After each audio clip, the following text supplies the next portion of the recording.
I'm Mira Calder, 32 now, a graphic designer in Chicago, but what matters begins long before the skyline felt familiar.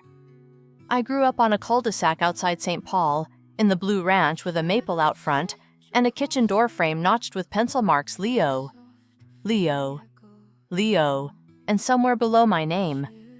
In our house, achievement had a sound trophies on a bowed shelf, and it usually carried my brother's initials. Leo is 5 years older, and in my parents telling 5 steps ahead, varsity tennis at dawn, model UN by lunch, another ribbon by dusk. Teachers said remarkable when they meant him. At report card time, the air changed. That's the standard, my father would say, tapping Leo's grades. He never asked what I liked. He asked where I could be more like Leo. I liked margins. I drew them full faces from the bus storefront's hands in motion. I tried piano. My fingers obeyed but never lit. Ink did. 9th grade found me loitering after school in the paint-smelling room behind the auditorium, where Ms. Delaney kept a dented kettle and a stack of art books with soft spines. She turned my sketchbook as if the pages were letters. "You see structure," she said. "We'll teach you arrangement." At home, arranging didn't count. When Leo brought home a plexiglass triangle from a software meet, it joined the parade on his shelf. My watercolor of the river in March hung on the fridge for a week, then slid under the phone book. "Pretty," my mother said, distracted. "But art is a hard way to live." The sentence cooled the room. I made myself small and competent, loading the dishwasher without clatter, steering small talk toward my brother. On holidays, adults asked Leo about colleges without checking whether I had ears. If invisibility was what I had, I used it to watch to notice. By junior year, the art room was its own weather. I learned to stretch canvas, pull silk screens, carve linoleum blocks until my hands hummed. Ms. Delaney slid a dog-eared grid systems book across my desk and made me design posters no one would babysit with extra space. She took me to a letterpress shop and let me set my name in lead. The press sank a firm hello into the paper. I carried that card like a passport. Meanwhile, Leo became a tidy Story State STEM scholarship, a handshake photo with the principal that replaced the family portrait. I wasn't failing A's in English, a B+ in pre-calc weekends, selling bagels without once being short, but the commentary arrived calibrated to someone else's coordinates. "Your brother never needed reminders," my father said when I forgot a permission slip.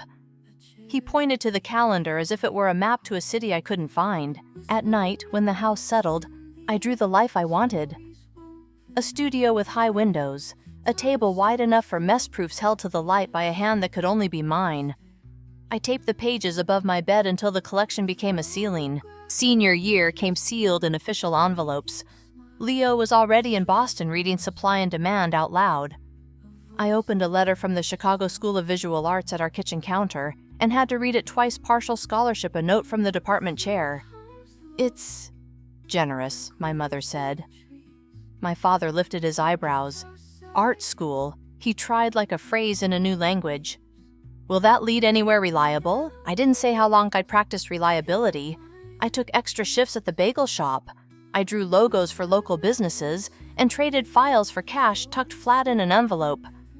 I sold a set of prints at the fall craft fair to a woman who said her daughter needed something hopeful above a dorm bed. On a napkin, I wrote my packing list: bus pass, thrifted lamp, a secondhand laptop that froze if you asked it for music and graphics at once, but soldiered through if you were patient. I learned to fix a sticky trackpad with isopropyl and to buy textbooks use penciled margins intact. We didn't throw a party when I graduated. We ate pancakes at the place off the service road under an air vent that rattled. My mother took 2 photos of me in a borrowed white dress sash slipping and changed the subject to Leo's internship. Mostly, I wanted to go. I moved in August. We borrowed a van and stacked it with a cracked futon, a box of dishes, 6 plastic bins labeled in Sharpie. The maple shaded the driveway like an open palm. Chicago smelled like hot asphalt and bread. My dorm was small enough to cross in 6 steps, painted fresh white over the ghosts of pins. My parents looked around and shifted their weight. "We can't stay," my father said. "There was work Monday." He hugged me with both hands and left. I learned the city at eye level. I took the 7 a.m. coffee shift 3 blocks from campus typography at 9 and a job in the print lab, after hauling reams, sweeping rubber crumbs, explaining humidity to freshmen. On Saturdays, I worked at Bronson & Daughters, a print shop on Archer Avenue, with a Vandercook in the back like a piano. Mr. Bronson liked my eye for spacing. Half of design, he said, is knowing what to leave alone. By October, I could navigate by sound bus brakes for snow, the hush of the museum lobby. Lydia, my roommate from Tacoma, taped one of my posters above her desk and said my layouts had a spine. Professor Theo Voss kept me after class and said, "Your hierarchy is instinctive. We'll give you names for it." He wrote Meridian Studio internships on a scrap. The internship arrived in spring. Part-time modest, pay the good kind of email that makes you sit down. In a room with tall windows and taller opinions, I ran proofs, researched paper weights, and listened to designers argue about whitespace with politeness sharp as scissors. Money was a set of stairs I climbed sideways. I kept all 3 jobs. Sundays, I simmered chickpeas and stretched them to Thursday. I set reminders to pay rent and read every contract twice. On calls with my parents, we traded headlines. Weather bus delays, Leo's internship downtown. When I shared a small win, my mother said, "That's nice with the cadence of a grocery list." I stopped offering more than headlines. One night after finals my sophomore year, I was scrubbing coffee grounds from under my nails when my phone buzzed. Home. The screen read, and the maple tree appeared the picture I'd set the day I left. "Mira," my mother said. Her voice was smaller, as if a distance had thinned it. "Is Dad with you?" I asked, because she never called at that hour. A second line clicked. "Mira," my father said formal. "I'll say it plainly. I've had some trouble with my heart. We're figuring it out." "The insurance." He paused. "We're going to need help for a while.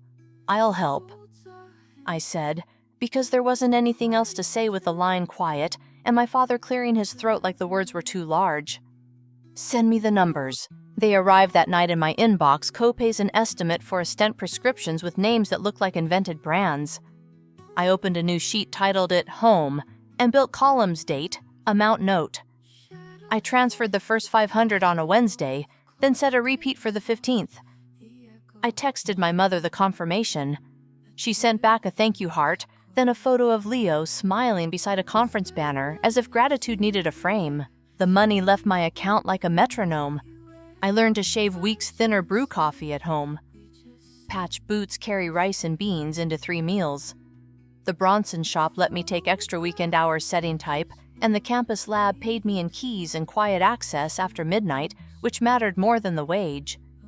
When assignments ended, I chased paid work on corkboards and listservs, a dog walker's logo, a church concert flyer, a landing page for a real estate agent who said he wanted modern but meant clean. Every invoice was a stair that kept me moving. Phone calls home were shorter and tidier. I asked about blood pressure cuffs and walks around the block. In return, I heard headlines about Leo's commute in Boston and how his mentor thought he had partner material. When I asked, careful as if approaching a skittish cat, whether he was chipping in for the medical costs, my mother softened her voice. "He's at a critical stage, Mira. Mortgage, professional dues, travel. You know how it is early in a career." She did not mean mine. Winter bent the city into angles. The radiator hissed like it had opinions. I could recite the train timetable by the whistle alone. Promotion juries came and went. A poster of mine won a campus prize, the one with a grid that didn't look like a grid. Professor Voss wrote a recommendation that read like an introduction, and in spring Meridian Studio took me 2 days a week. I learned to read a client's breath between sentences. I learned to advocate for white space without an apology. The transfers continued. 500 became 6, then 7 after a follow-up echo and another appointment. I moved from dorm to a 1-room with a window too high to see the street-cooked lentils on Sundays, filled my coat pockets with index cards for ideas that landed when my hands were full. Lydia would lean in the doorway and say, "You're carrying 3 lives, you know," and I would smile because sometimes that felt precisely true. Graduation was soon, and then over. My parents could not make the ceremony. My father had work that week, and the maple tree needed trimming. I sent photos: cap gown, a sliver of skyline, and a shot of the award emblem on a wire in the lobby. "Proud of you," my mother texted, then added a picture of Leo in a tux at a benefit. I turned off my phone and carried folding chairs until the lobby was a room again. I took a junior designer job at Lumen & Co., a small firm with 2 principals who traded sentences like jazz lines. The pay was light but real. The work came hot and layered. Daylight was for clients, and night for whoever could afford a flyer. I told my parents I had health insurance now. My father said that was sensible. My mother told me about the corner office Leo had been promised when timing aligned. Mail arrived with embossed edges, an envelope with my name in calligraphy, the ink so dark it felt wet. Inside a card for Leo's wedding to Sloan Hart Vineyard ceremony, black tie. I did the math, twice airfare, hotel, gift shoes that wouldn't embarrass my dress. It came to a number that made my throat close. I took a catalog job for a furniture store that wanted the paper to feel like it already belonged on their shelves. I wrote copy after midnight about joinery and oak. My bank app brightened by increments. I bought the ticket and the least expensive black dress that a good tailor could turn into, yes. The resort was more manicured than the photos, lawns smooth as folded napkins, lanterns strung like theories. My parents looked younger there. The light did them favors. At the rehearsal dinner, I was seated with a cluster of new attorneys and a cousin who loved yacht races. When people asked what I did, I said graphic design and watched their eyes drift as if I had offered a lowercase word in a sentence full of capitals. My father stood to make a toast, and people quieted by reflex. He spoke about discipline and foresight and the family standard. When he sat, my uncle leaned toward him and asked, "And Mira?" "She's doing all right." My father smiled an absent thing. "She's finding her footing." Creative fields take time. I watched the waiter put down more champagne than our table could drink. I thought about the calendar reminder that would pull $700 from my account in 2 days. Later, in a room that smelled like rosemary soap and starch, I pressed my forehead to the window glass until the chill made my eyes dry. In the morning, I zipped the dress into its garment bag and checked out with a gratuity I couldn't afford. Back in Chicago, I moved apartments for light and took on a retainer with a nonprofit literacy program that wanted their mailers to look like a promise instead of an ask. Lumen & Co. sent me to meetings with national clients whose logos sat in airport terminals. A campaign I art-directed picked up an award. Someone put my name in a magazine without telling me first, and I saw it while waiting in a checkout line. I called home to share the cover. "That's nice," my mother said.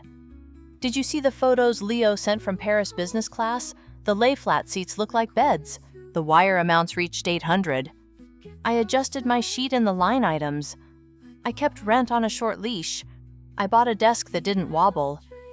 After 2 years at Lumen, Archer North recruited me. Their elevator buttons were shiny with use, and the conference table had a seam down the middle that never matched in summer. I learned team leadership by making mistakes once and writing them down. At 29, I signed a lease on a one-room studio in a converted warehouse with high windows and named my practice Fathom.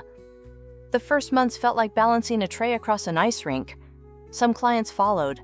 Others came because I had stayed late and listened. The calls from home followed their old routes until they didn't. One autumn, a cluster of deadlines rose like a tide, and I let 3 of my parents' calls go to voicemail.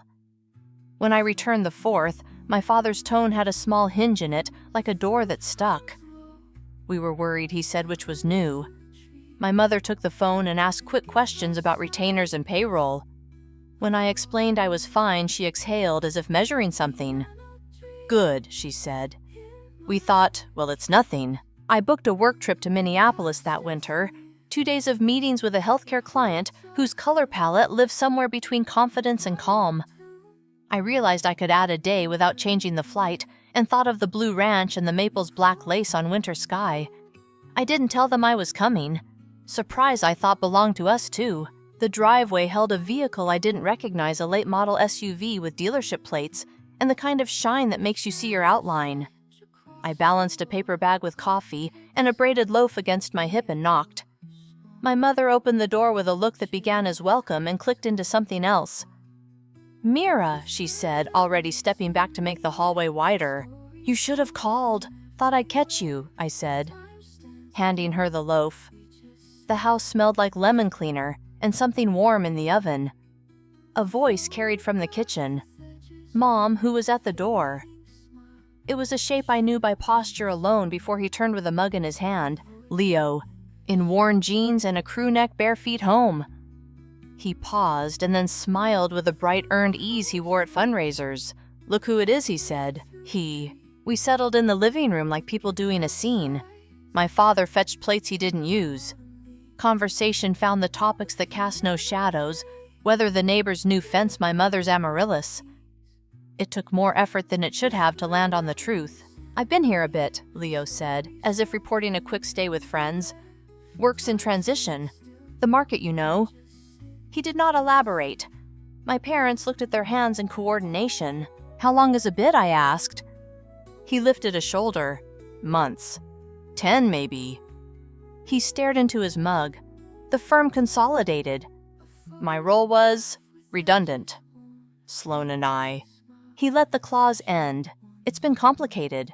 The math in my head stacked itself 10 months the autumn calls with questions about my revenue, the quiet add-ons to the transfer amounts when prescriptions changed. I glanced at the mantel photographs, the beach house snapshot I'd been told belonged to friends, the Paris picture from a work trip. Behind the frames lay a thin drift of mail. The top envelope, pale blue, showed a bank's crest and the words, "Important changes in account access." My mother, catching my glance, gathered the mail without looking down and slid it into a drawer. I folded my hands to keep them still. I'm sorry about the job, I said to Leo, and I was. Losing work takes the floor up an inch. You trip where you used to walk. He nodded, gratitude and embarrassment braided together. We ate the bread I'd brought. My father told a story about the maple and an ice storm years back. My mother described a neighbor's grandchild with the glowing detail she once reserved for Leo's trophies. The room felt careful, as if we were all keeping porcelain from the edge. Dusk came early. I stood to leave with the same motions I had used for every goodbye hug, stepped back a second look.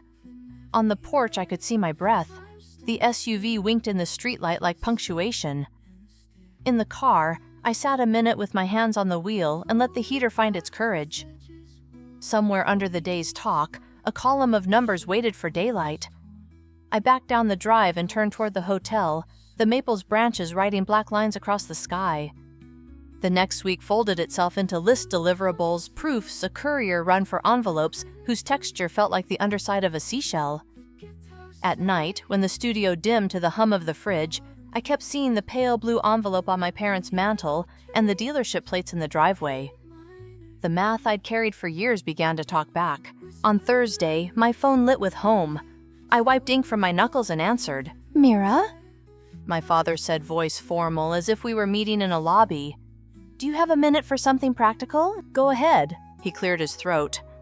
"The medications have changed again. There's a new dosage and my primary wants an additional monitor at home. The furnace misbehaved. Property taxes came in higher." He paused. "If you could increase your transfer just for a bit, 300 would make a difference." My spreadsheet lived behind my eyelids, rent payroll, a retainer that wouldn't land until month's end. I felt the old reflex to say yes immediately. Instead, I said, "I'll look. Can I ask you something first?" "Of course. Have you been receiving the transfers?" Silence, the kind that holds breath. "What do you mean?" my mother asked. She had picked up on the other line. "The monthly deposits," I said, keeping my voice level. "They've been regular since sophomore year. 500, then 6, then 8, to your joint account." A smaller silence. "We don't have anything regular," my mother said, careful as if the words might set off an alarm. "There was the time after the surgery. We thanked you for that. But monthly, no." I gripped the edge of the table until the wood left crescents in my palm. "You've never received them?" "No," my father said. He sounded more confused than defensive, which is what spun my stomach. "What are you talking about, Mira?" "I'll call you back," I said, and hung up, because anything else would be noise. I opened my banking app and pulled up the history. The scroll was a backbone of dates. 15th, 15th, 15th. The destination name read Calder Joint, an alias I'd typed years ago when I memorized the routing number like a prayer. I clicked into details and wrote the last 4 digits on a sticky note, then cross-checked with my mother's text from the surgery years before. The numbers matched. I called the bank. After a trail of menus and a human with a voice like a winter coat, I was routed to a branch manager who remembered me from the year I'd opened a business account and asked too many questions about overdraft protection. "I need statements," I said. 8 years, and I need to know who has access on the receiving end. On an account that isn't yours, he asked, like a courtesy. It's my parents'. I've been transferring money for their medical expenses. He gave me the kind of silence that means I will tell you what I can and not 1 inch more. If you have the number, he said I can confirm whether it is a joint account and how many signers. Joint, he said after a minute. 3 signers. 3. I wrote the number 3 on my sticky note as if it might change when ink hit it. Ew. I can't disclose identities over the phone, Ms. Calder, but you can request check images for any cleared items that touched your funds. That will show endorsements. And we can provide a letter summarizing whether transfers went to that account and when they moved onward within our system. How long to get the images? A few days. I thanked him like he'd given me a rope and hung up, then started collecting my own rope PDFs, line items, the way the numbers looked when stacked. The pattern was a metronome and a siphon. Within 72 hours of each transfer, an outward move left the joint account to a personal account, ending in a pair of digits that were familiar from signatures on holiday cards. The bank's letter arrived by courier the following Tuesday, crisp enough to cut. Attached were copies of 2 checks drawn against the joint account and signed in my father's name, except his Y broke downward, and the one on the check rose like a kite string. The endorsement on the back was clean, L. Calder. I sat on the studio floor with paper spread around me like shingles and breathed through my teeth. 8 years had a total. The number at the bottom of the column was not round, but it sounded like $174,860. I needed someone who didn't share my last name to say what I already knew. A client, a healthcare nonprofit with a board full of attorneys, gave me a name. Over coffee, stirred until it went cold, Rhea Kincaid, licensed investigator. Former forensic accountant good at following money's habits. Rhea's office had plants that looked watered by schedule and a shelf of binders labeled in block letters. She didn't blink when I said I wanted 8 years mapped. Families hide money from one another like it's a game, she said, sliding a legal pad in front of her. It never is. Send me read-only access to your statements and any account numbers you have from your parents' bank. I'll get you a timeline you can show a judge or a pastor, whoever needs convincing. I signed uploaded, waited. While her email subject lines ticked forward, transmittal's interim findings, check images attached. I kept working. A national client wanted freshness without offending brand memory. A local bakery wanted labels that made their granola look like it had a grandfather. I ate at my desk. The studio clock lost a minute a week, and I never fixed it because falling behind by increments felt honest. Rhea called me on a Friday at dusk, the hour when Chicago felt like a room exhaling. It's straightforward, she said. Your transfers hit the joint account. Within 1 to 3 days, they moved to a personal account in the name of Leonard Calder. On 3 occasions, checks were written from the joint account to cash and endorsed by the same hand. I compared signatures from your father's DMV record, which is public in your state, to the checks. Not the same writer. Total, I asked. $74,860. She paused. I've prepared a packet. Chronology exhibits a statement summarizing methods. You can take this to the bank, the police, a family meeting, depending on which kind of room you want to stand in. I want my parents to see it, I said. Then print 2 copies, she said. People absorb better when their hands are busy turning pages. I spent Saturday at the copy shop because my office printer ate staples for sport. I bought a binder with a spine wide enough to feel like an object and slid a label into its channel home funds. I added tabs, bank letters, transfers, check, images, timeline, and a final pocket with a single page, an acknowledgement of receipt and responsibility drafted by an attorney. My nonprofit client recommended fill in the blanks for amount and dates, and a line for a signature that would not be mine. On Sunday, I called my parents. Can we sit down, I asked. I have paperwork you need to see. It concerns money. The pause on the line felt like a hallway with a door at the end. Come by at 3, my mother said. We'll make coffee. The blue ranch looked the same from the curb, the maple bear against a watercolor sky, the screen door that always needed a firmer push than you thought. The SUV sat in the driveway like a guest who'd stayed longer than intended. Inside, the air smelled like cinnamon and lemon cleaner. Leo was in the doorway to the living room, a neutral sweater, the kind of haircut that performed ease. You didn't say you were bringing work, he said, tipping his chin toward the binder. It's not work, I said, and followed my parents to the couch. We sat like a photograph my parents on the sofa, under the framed handshake between Leo and the principal. Leo in the chair that had belonged to my grandfather, me on the ottoman with the binder on my knees. My mother offered coffee. We all agreed. She did not pour. "I'll start plainly," I said. "For years I've sent money on the 15th to what I believed was your joint account. You asked last week if I could increase the amount. Before I say anything about that, I need to know why you haven't been receiving what I already send." My father opened his mouth and closed it. My mother touched the bracelet at her wrist. Leo watched me with a scan I recognized from tennis courts. "Read your opponent pick a side to favor." I opened the binder. The first page was a cover letter with the total in bold. My mother made a small sound, the noise a person makes when a sentence begins in a direction they didn't expect. "These are my bank statements," I said, sliding the stack an inch toward them. "This is your bank's letter confirming receipt and subsequent movement." I turned a tab.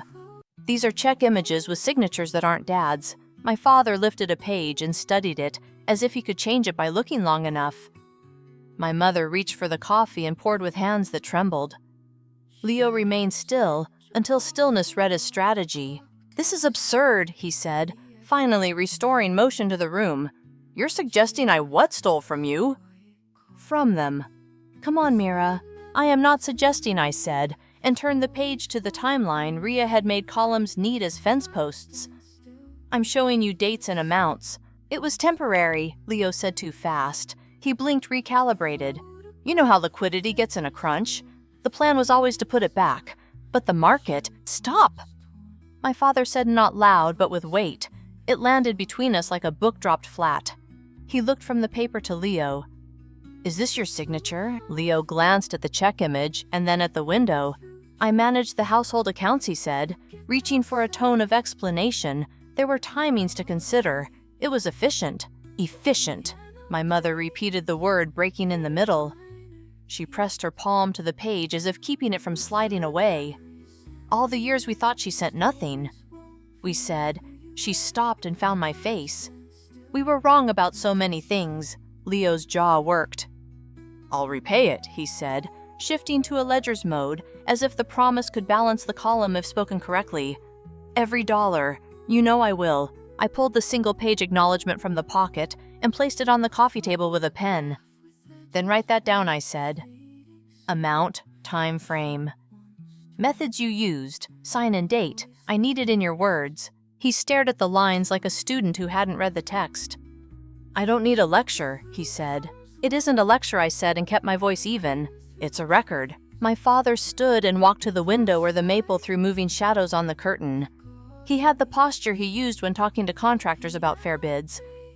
"Leo," he said, without turning around, "did you ever tell us she was sending money?" "No," Leo said so quietly we almost missed it. "I said she was busy, that she had a lot going on." My mother flinched as if something had leapt from the paper. "We sat at this table," she said, "and said our daughter didn't help. We asked for more on top of what she was already giving. We praised vacations that—" She stopped herself as if a cliff had surprised her feet. I slid the pen closer. Leo picked it up, then set it down, then picked it up again as if testing its weight. "It started small," he said to no one, and to me. "You said you'd send 500. There were fees. I had a card that needed clearing. I borrowed, and then I borrowed again. After the layoffs..." He ran a hand over his face. There wasn't a story to point to anymore. The money kept the story standing. "Right," my father said, still at the window. Leo bent and wrote. The room filled with the sound of pen on paper, an old-fashioned sound reliable as rain. My mother watched his hand, then folded her own as if to keep them from shaking. When he finished, he signed his name full. Not the quick athlete's autograph he used on posters. He pushed the page to me. I read it once through. It was not beautiful. It was sufficient. The amount matched the binder's last line. The methods were stated without embroidery. The promise to repay was simple. I slid the second copy across, and he signed again. I dated both and slipped one into the binder's pocket. "We'll set terms," my father said, turning from the window at last. The years showed on his face like a watermark, "and we will decide how to address the rest." He looked at Leo and then at me. "Mira," I don't have words for. He stopped, started over. We were looking at the wrong things. I need 2 more signatures, I said, because practicalities kept the room from flooding. Yours and Mom's, just to acknowledge you've seen this and understand what it says. My mother took the pen first. Her hand steadied as she wrote her name. My father followed letters neat from a lifetime of filling forms without smudges. The page looked heavier with their ink. I closed the binder. The click of the rings felt final in a small way. We sat with our coffee cooling on the table between us. Leo stood and paced once to the bookshelf and back. He stopped at the photo of the beach house and set it face down. No one moved to lift it. I'm sorry, he said, and the words looked smaller than the room. Not just for this, for... He gestured vaguely toward a wall that might as well have been the years. He didn't finish. My mother reached over and touched the back of my hand the way she used to do when I was 6 and in a fever. We stayed like that 5 quiet breaths 10. I slid a folder from my bag, a clean copy of the timeline without the totals, and left it on the table. This one is for you, I said, so you don't have to ask your memory for dates. My father nodded and pressed his palm to the cover like sealing something. Thank you for bringing this here, he said. I stood because I needed the air outside, and because standing turns a conversation into something measured. I put the binder under my arm and zipped my coat. At the door, my mother hugged me with both arms, but lightly, as if recalibrating how to hold me. My father held the door open a moment longer than necessary. Leo stayed in the living room, his hands empty, the photo still turned to wood. The porch boards creaked the way they always had. The maple threw webs against a sky the color of paper before ink. The SUV's hood had collected a thin film of dust. I drew a line through it with my sleeve without meaning to. In the car, I set the binder on the passenger seat where a person might sit and adjusted it so the spine faced up. The engine coughed, settled.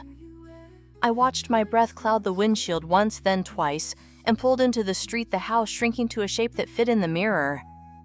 I drove back to the hotel with the binder riding shotgun and slept without dreams, the kind of sleep that arrives only when a wheel stops spinning. By morning, there was an email from my father, 4 sentences formal as a memo. He and my mother had read everything again. They wanted copies. Could I meet them at the bank at noon? The branch still smelled faintly of penny rolls and carpet glue. A manager led us to a glass room where pens wore chains like jewelry. My father placed the binder on the table as carefully as if it were a fragile instrument. My mother kept her hand on the cover. We're changing accounts, the manager said after listening longer than policy requires.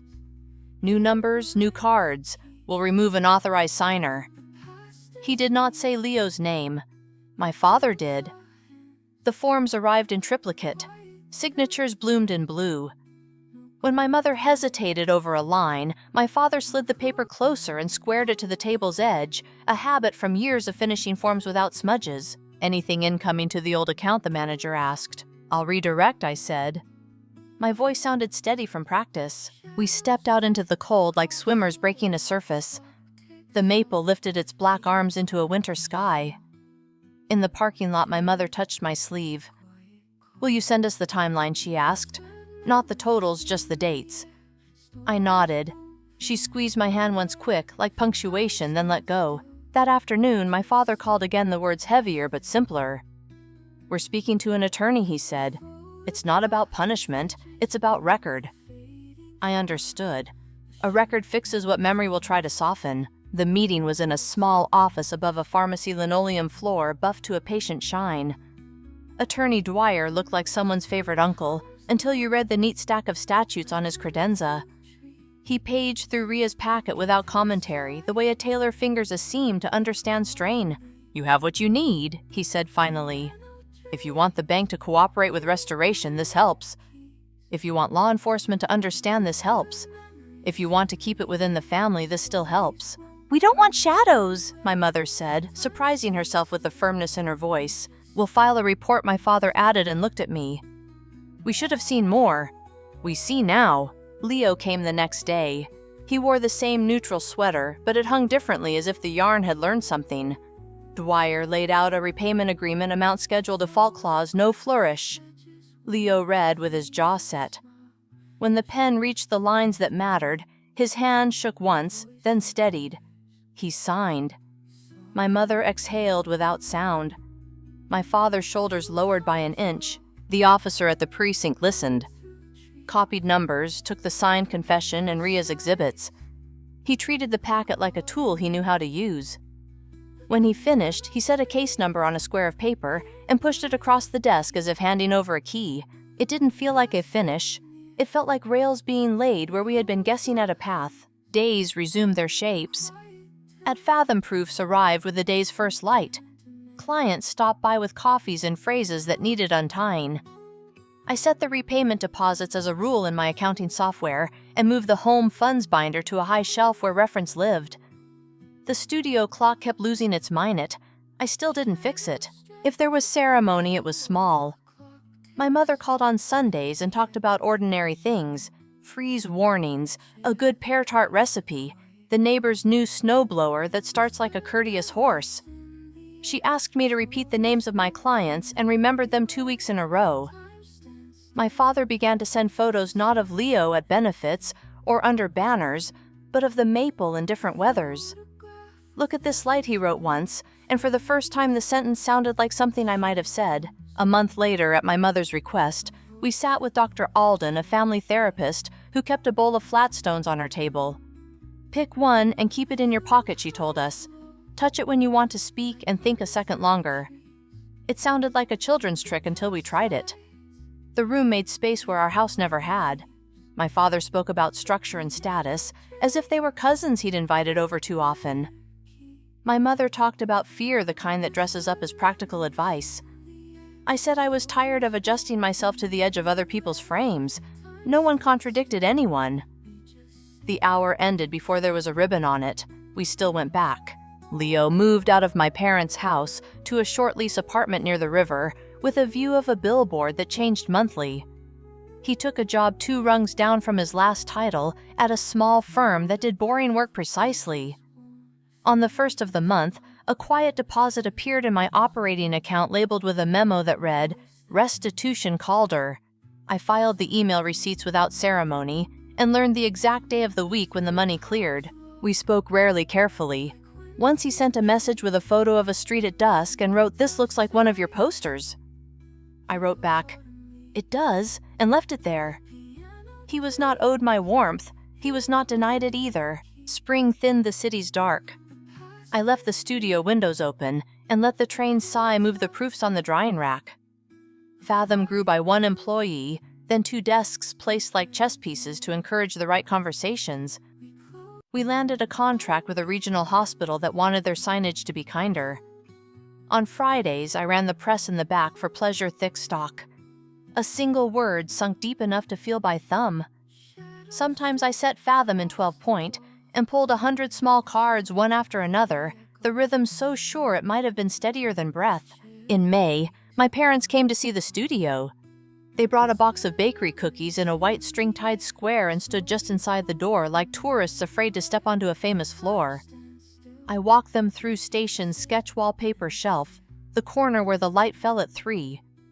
I showed them the Vandercook I'd installed secondhand, the temperamental lever I had learned to love. My father read the frame projects like he was trying to memorize their grammar. My mother stopped longest at a literacy poster with a pencil drawn so soft it looked like the idea of a pencil. "This makes me want to read something out loud," she said, and laughed at herself. We sat at the conference table that always seemed too large until it was full. I poured coffee in cups that didn't match and passed the cookies. My father cleared his throat, not performative this time, more like starting a car in winter. "We've been practicing saying things plainly," he said. "We made some wrong turns. We measured with the wrong ruler. When we look at this place, we see the right one. That's all. It was enough." I nodded, and some knot in my chest loosened, not with drama, but like a sleeve unbuttoning. We took a photo in the doorway, my mother insisted. A stranger from the next suite pressed the shutter for us and said, "One more for safety, the way professionals do." When I looked later, my father's shoulders were level. My mother's mouth was at rest. My own chin wasn't reaching toward or away from anyone. We looked like people standing near each other in a space that belonged to all of us without crowding. Summer came shallow at first, then sudden.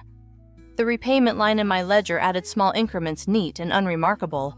I stopped checking it every week. The calls on Sundays sometimes lasted until the kettle ran dry. Sometimes they lasted 5 minutes. Both felt like an improvement. In August, I took the train to the lake after work and walked the water's edge with a pocket stone from Dr. Alden warming under my thumb. The sun slipped behind a cloud and reappeared in a way that made the break seem purposeful. A couple passed with a child in a wagon.